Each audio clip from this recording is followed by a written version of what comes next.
माझं नाव आहे ममता आणि माझ्या यूट्यूब चॅनलमध्ये तुमचं भरपूर स्वागत आहे. ॲक्च्युली हे व्हिडिओ असा आहे की मी जेव्हा मुंबईला होती मम्मीकडे तेव्हा मी असे छोटे क्लिप्स शूट करून ठेवलेले, बट इंट्रो आउट्रो कधीच घेतलं नाही व्हिडिओचं. आणि मी आता रिटर्न हैदराबादला आली आहे. सो विचार केला की इंट्रो शूट करून आपण पुढचा व्हिडिओ स्टार्ट करूया. सो आय होप तुम्हाला हा व्हिडिओ आवडेल. Please continue watching. सो आज मम्मीने माझ्यासाठी बनवलं आहे. मम्मी काय बनवलं आहे? पापलेट फ्राय आणि कोलंबी असं रस्सा थपथपीत. कोळंबी माझी फेवरेट आहे, त्यामुळे मम्मी घरी आली कामावरून आणि पुन्हा संध्याकाळी गेली मच्छी मार्केटमध्ये आणि मासे घेऊन आली. Thank you mummy. वेलकम बेटा. मस्त पापलेट फ्राय होत आहेत, भाकरी बनते आणि हे कोळंबीचा रस्सा. मस्त पापलेट फ्राय, कोळंबी रस्सा आणि भाकरी मस्त आता एन्जॉय करणार आहे मी. निखिल, तू सगळ्यांना सांग तू काय केलंयस. अरे आमच्या बिल्डिंगच्या बाहेर एक स्ट्रीट डॉग आहे. कालू नाही, म्हणजे काळा कलरचा स्ट्रीट डॉग आहे. तो वन ऑफ द माझा फेवरेट स्ट्रीट डॉग आहे. तर पावसाळ्यात मोस्ट ऑफ द स्ट्रीट डॉगला इन्फेक्शन होतं इथे कानाच्या इकडे, नगेट्स टाईप असं काहीतरी होतं. तर त्याची हालत खूप क्रिटिकल झालेली, म्हणजे ऑलमोस्ट जर काय नाही केलं असतं तर तो असं होतं. बट तो माझा फेवरेट डॉग होता, तर मला खूप वाईट वाटत होतं त्याच्यासाठी. म्हणून मग मी खूप किटपीट केली. खूप जवळजवळ हफ्ताभर सगळे म्हणजे ऑफकोर्स प्रायव्हेट हॉस्पिटल्स तर नाही मी अफोर्ड करू शकत, आणि घरचे तर म्हणजे प्रायझेस नाही होणार की स्ट्रीट डॉगसाठी एवढं काय करायला. मग मी फ्री डॉक्टर्स बघत होतो, जे गव्हर्नमेंट डॉक्टर्स असतात. तर हफ्त्यावरती किटपीट करून एक डॉक्टर मला मिळाला, नवी मुंबईचा. जवळजवळ आमच्या घरापासून बाय रोड 3 तासाच्या अंतरावरती, आणि ट्रेनने जायचं असेल तर 3 ट्रेन चेंज करून जायचं. तर मग तिथे त्याला ॲडमिट केलेली आम्ही, 1-1.5 महिना आधी ॲडमिट केलेली, आणि आत्ता तो बरं होऊन येतो आहे. सो खुशी का कोई ठिकाणा नाही आहे. लेट्स सी आता तो आल्यावरती काय कंडिशनमध्ये कसा आहे. म्हणजे त्यांनी मला व्हिडिओ पाठवला त्याच्यामध्ये तो थोडा असा सुकडा झाला, बिकॉज ऑफकोर्स तो त्याच्या नॅचरल हॅबिटेटपेक्षा तिकडे होता ॲडमिट, त्याची ट्रीटमेंट चालू होती, तो थोडं होतं. बट लेट्स सी आता इकडे येऊन त्याचे इकडचे डॉग्स कसे रिॲक्ट करतील परत, आणि तो स्वतः कसा रिॲक्ट करेल. बिकॉज त्याला तर असं ऑफकोर्स त्याने तर वाटलं नसेल त्याला की तो परत येईल इकडेच. पण ओके, आय एम हॅपी. किती छान आहे की गणपती बाप्पा आहेत आणि त्यांच्या त्याच दिवसांमध्ये काळू पण रिटर्न आला आहे. ॲक्च्युली मी हैदराबादमध्ये असतानाच निखिलने मला तिथे फोनवर सांगितलेलं की त्याने काळूला हॉस्पिटलमध्ये ॲडमिट केलं आहे, आणि तेव्हा तो बोललेला की दीदी खूप मुश्किल आहे त्याचं वाचणं. पण थँक्यू निखिलच्या प्रयत्नामुळे आपला आता काळू रिटर्न येतो आहे, आणि आता तो येईलच. सो तेव्हा मी त्याचे पण व्हिडिओज घेऊन तुम्हाला दाखवेन. आम्ही जेव्हापासून इकडे आलो आहे, तो जेव्हा आम्ही बाहेर जायचो म्हणजे मी कॉलेजला, ऑफिसला, निखिल कॉलेज, ऑफिस किंवा मम्मी, आम्हाला तिघांना बघून तो कुठेही असेल धावत पळत यायचा आमच्याजवळ आणि असं सारखा हात दाखवायचा. सो ह्यावेळी जेव्हा मी आली मुंबईला तेव्हा तो नव्हता तिकडे. सो तेव्हा पण मला थोडं वाईट वाटलं, पण आम्ही प्रार्थना करत होतो गणपती बाप्पाजवळ की तो सुखरूप परत येईल, आणि तो आला. So great, good job Nikhil. तुम्हाला पण असं प्राऊड बोलतो ऑफ यू. की म्हणजे असं स्ट्रीट डॉग असेल तर गिव्हअप नका करू यार. काहीतरी तुम्ही जे करता येईल ते ॲटलिस्ट ट्राय करा. बाकी तर गॉड्स प्लॅन आहे, बट ॲटलिस्ट ट्राय करा प्लीज. आणि जर तुमची फायनान्शियल कंडिशन बेटर असेल, म्हणजे मी तर आताच कमवायला लागलो, तर माझी तर एवढी बेटर नव्हती, पण तुमची बेटर असेल तर प्लीज ॲटलिस्ट पूर्ण इलाज नका, म्हणजे पूर्ण त्याचा हे नका करू, बट ॲटलिस्ट जे बेसिक्स असतं जे तुम्ही करू शकता, जसं की इंजेक्शन देणं, अँटीसेप्टिक या ते सर्व ॲटलिस्ट करते तर प्लीज करा. प्लीज म्हणजे प्लीज करा. Because street dogs it's not only, म्हणजे ते असं फक्त स्ट्रीट डॉग्स नाही आहेत यार. ते म्हणजे आता जर तुमच्या एरियाचे असेल, तुम्ही रात्री लांब म्हणजे रात्री अगर येत असेल तर तुमचं प्रोटेक्शन पण करतात ते. म्हणजे थोडं ठीक आहे. आणि असं ना की फक्त डॉगसाठी भाई, म्हणजे ॲनिमल लवर बना. कुठला पण ॲनिमल असू दे, कुठला पण, इवन तो डुक्कर जरी असला तरी, कुठला पण असू दे, अगर त्याला तुम्ही हेल्प करू शकता तर प्लीज हेल्प करा, प्लीज, रिक्वेस्ट. बाकी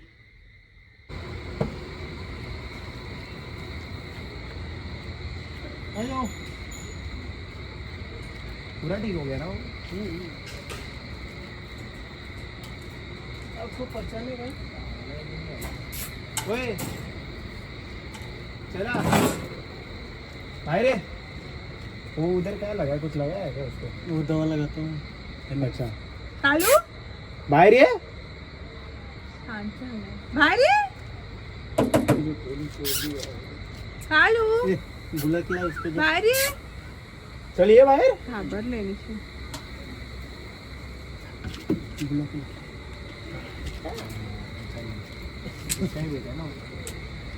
ये असा का चालतोय निखिल? सबसे बेटर है इसलिए. चलिए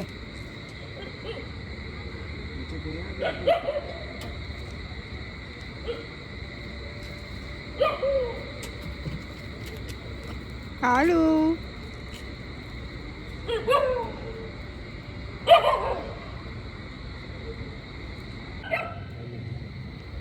चल आता तू गाडी थांबच आरामात. बाबू घर जा, घरी जायचंय आम्हाला. सकाळी भेटू तुला.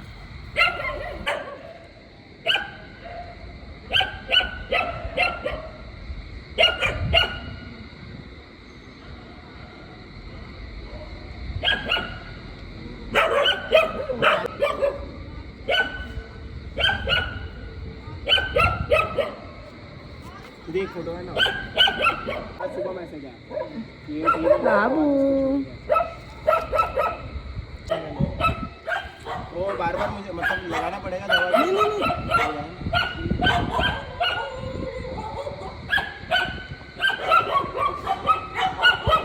ये यही था ना जो मिल. मम्मी आज आपण काय बनवतोय? आलू वडीची कढी. फिश मसाला बनवतोय. ते काय काय टाकते? हल्दी आणि मसाला टाकते. मिरची पावडर आणि मग धणे टाकायचे. अख्खे धणे ना? अख्खे धणे सेम मसाला. पुन्हा बोल. मग आलू कढी एकदम फिश कढी सारखीच लागते. अख्खे धणे. अख्खे धणे. आधी हे दाखव. एक कांदा, थोडासा कच्चा खोबरा, एक अर्ध्या वाटीतला अर्ध घ्यायचं आणि एक टमाटर.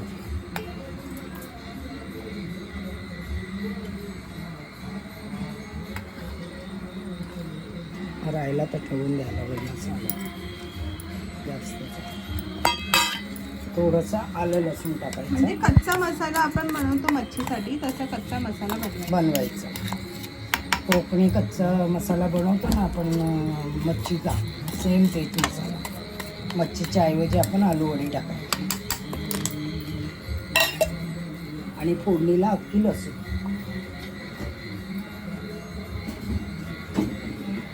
आता हा मसाला मिक्सरमध्ये वाटून घेऊ. हा मम्मी. मम्मी काय टाकलं? तेल टाकलं आणि लसूण आहे फोडणीसाठी ना? हां. थोडंसं इंगू. कढीपत्ता आहे का बघ? कढीपत्ता असला तर कढीपत्ता टाकायचा. काय झाडावरून आहे?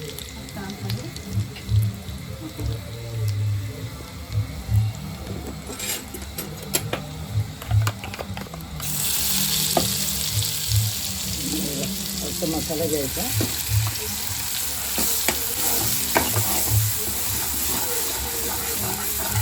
हा मसाला थोडा भाजायचा, कारण हा पूर्ण कच्चा मसाला असतो. तो थोडा बांधायचा. कलर बघू शकता, असा कलर येतो. थोडासा तो लाल झाल्यावर थोडं त्याला तेल सुटते ना, म्हणून चवीनुसार मीठ टाकायचं.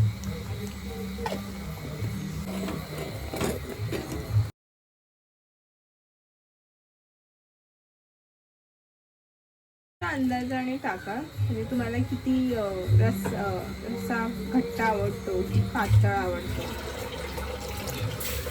आम्ही थोडं घट्ट असं खातो, कारण भाकरीसोबत पण आम्ही हा रस्सा खातो. अशी उकड आली की वडी टाकायची. वडी टाकायची. अळू वडीची आम्ही वडी बनवून ठेवलेली. अच्छा. आता तुम्ही बघा की अजून घट्ट होईल. अजून पण तुम्हाला जर पाणी टाकायचं तर तुम्ही टाकू शकता ना मम्मी. तुम्ही कर मम्मी पातळ. आणि जसं आपण मच्छी कढीमध्ये आपण कोकम टाकतो तसे आपण आता ह्याच्यात कोकम टाकतो. टाकू मम्मी? धुवून टाकू. कोकम टाकले आणि थोडं पाणी टाकते आता. घट्ट खूप झाले. आता ही सेम फिश कढी सारखीच लागते. नाही. सो आमटी तयार आहे. आता टेस्ट करते.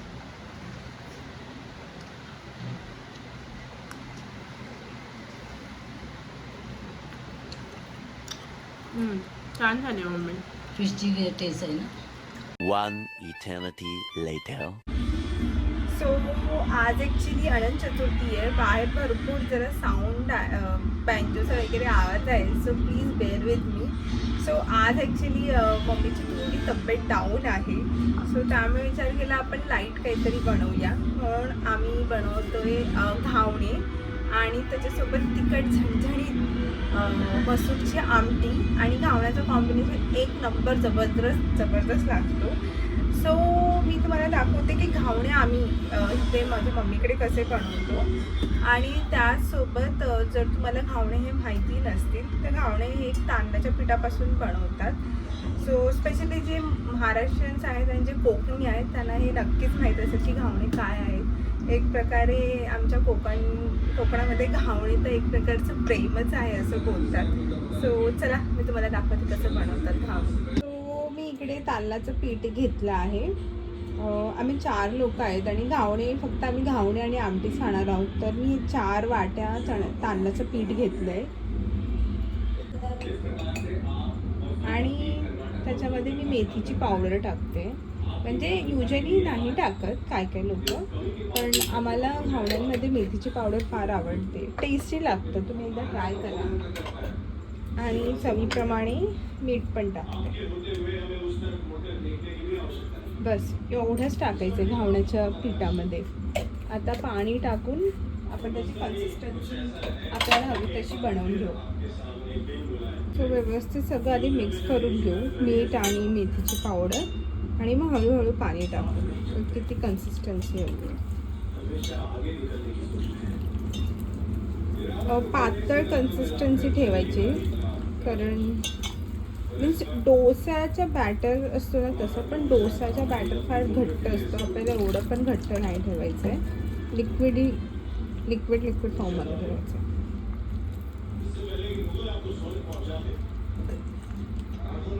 सो कन्सिस्टन्सी तुम्ही बघू शकता. तुम्ही अजून पण लिक्विड म्हणजे पातळ करू शकता, पण माझ्यासाठी हे ओके आहे. आम्ही असंच बनवतो. जास्त वॉटरी नाही, जास्त घट्ट नाही. सो आता आपण ह्याची भिड्यावर आपण आता टाकून बघूया. सो ह्याला भिडा बोलतात. सो हे थोडं चांगलं गरम होऊ द्यायचं आणि त्याच्यानंतर तेल लावायचं. सो कांद्याचं वरचं डोकं असतं ते अर्ध कापून घ्यायचं, तेलात बघायचं आणि मस्तपैकी लावून घ्यायचं.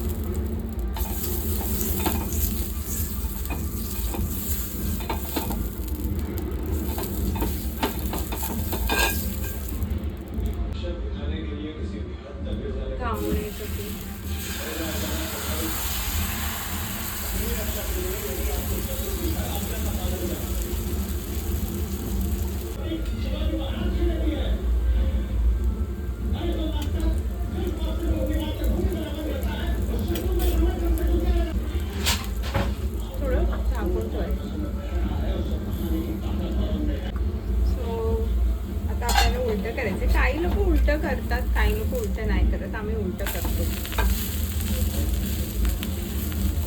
काही लोकांचे सफेद दिसतात घावणे, पण ॲक्च्युली मी ह्याच्यात मेथी पावडर वगैरे टाकल्यामुळे घावण्याचा कलर थोडं येल्लोइश झाला आहे.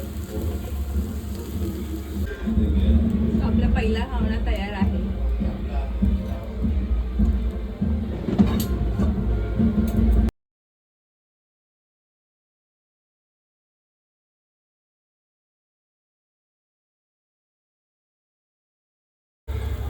सो मी आता मसूरची आमटी बनवायला घेते. युजली आम्ही मसूर बॉईल करतो आणि मग त्यांना फोडणी देतो, पण आता घाईघाईत आहे म्हणून डायरेक्टच मसूरला फोडणी देते. सो ऑलरेडी मी मसूर थोडा वेळ भिजत ठेवलेले, अख्खे मसूर. सो मी हे 2 कांदे, एक मोठा कांदा मीडियम साईजचा चिरून घेतला आहे. ते आपण डायरेक्ट फोडणीमध्ये टाकूया.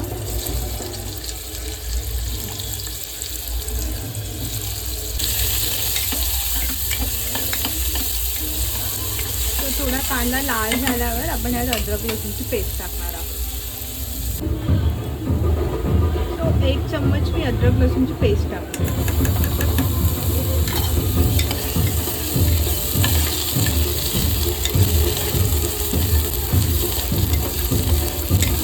सो एक मीडियम साईजचा टोमॅटो पण घेतला आहे मी, तो पण चिरून टाकते मी फोडणीमध्ये.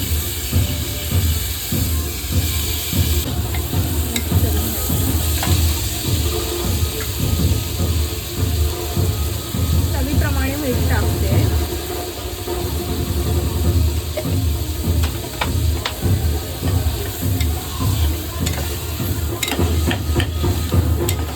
मीठ टाकून थोडा वेळ आपण ढाकून ठेवूया, म्हणजे टोमॅटो थोडासा स्मॅशी, म्हणजे थोडंसं पातळ होईल.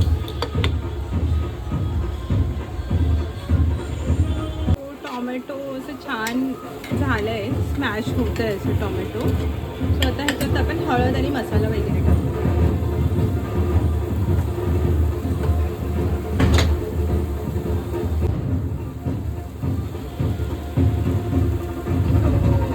आमचा मसाला जास्त हा तिखट नाही आहे, त्यामुळे मी 1.5 चम्मच लाल मसाला टाकते, अर्धा चम्मच धनिया पावडर, थोडी हळद आणि हा गरम मसाला टाकल्यावर मस्तपैकी मिक्स करून घ्या. थोडंसं पाणी ॲड करा. सो आता जे आपण भिजवलेले मसूर आहेत ते टाकूया.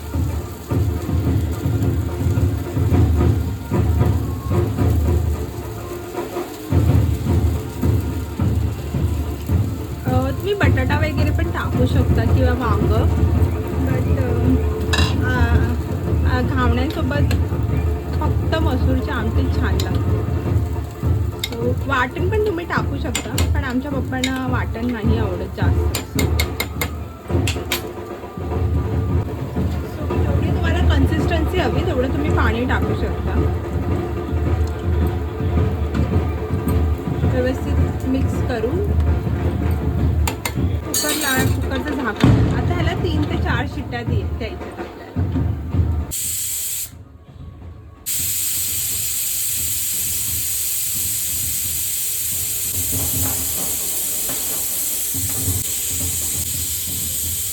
आपलं जेवण तयार आहे. मसूरची आमटी, घावणी. मला आता माझी प्लेट दाखवते. जेवण मस्त तयार आहे. मसूरची आमटी, घावणे आणि काकडी.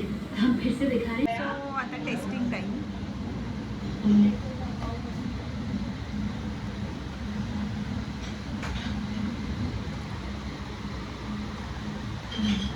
छान झालं. थोडे स्पायसी असतं तळून छान वाटलं, पण टेस्टी आहे.